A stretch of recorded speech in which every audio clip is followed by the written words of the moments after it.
were days when history changed its course. Reporters from all over the world converged on Flint. Flint, the General Motors factories where the workers were sitting in, had become a stage which the workers of the world, wherever they were watching intently. First, let's define unity.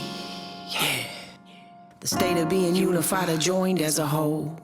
Something like a community or a union moving in unison toward a goal. Demanding a quality life for one another and protecting each other like sisters and brothers. Working in a system under poor conditions where actions are much more effective than wishing for much better pay, more than 45 cents per hour in shorter days. Wishing for health benefits and improved conditions that they worked and lived in. Wishing that corporate greed would soon see their needs as their employees.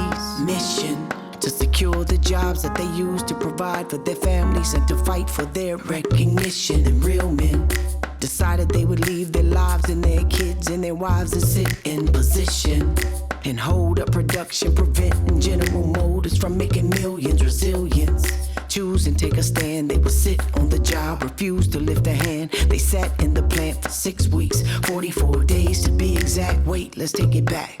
Now the date was December 30th, 1936 in Flint, Michigan. They unified at Buick Fisher Body plants number 1, 2, 4, and number 9. For weeks they would live without power and heat and ignored the court orders when they were told to leave. See, they were seekers of change and people of peace, at least until January 11th, 1937, when police attempted to prevent food from being delivered by their family members. So in response, they sprayed water hoses from the windows and threw car parts at cops.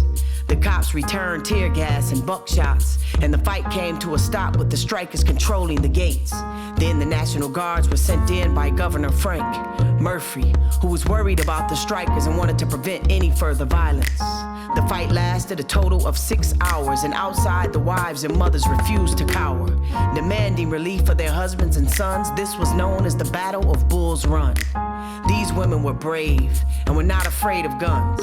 They came to the strikers' aid all 44 days, led by Janora Johnson forming the Women's Emergency Brigade.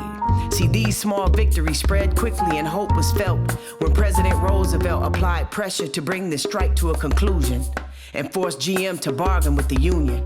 On February 11th, 1937, both sides compromised and all strikers were rehired, praising and celebrating all that were involved. The sit-down strike was successful and peacefully resolved. General Motors workers in Flint get the news of the settlement, and the celebration is spontaneous. The flag tells you how the people feel.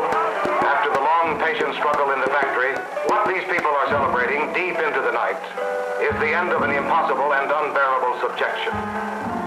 Unions have brought wage earners so much security and freedom and dignity that it isn't easy even to recall the terrible oppression that came to an end with the winning of the sit-down strike.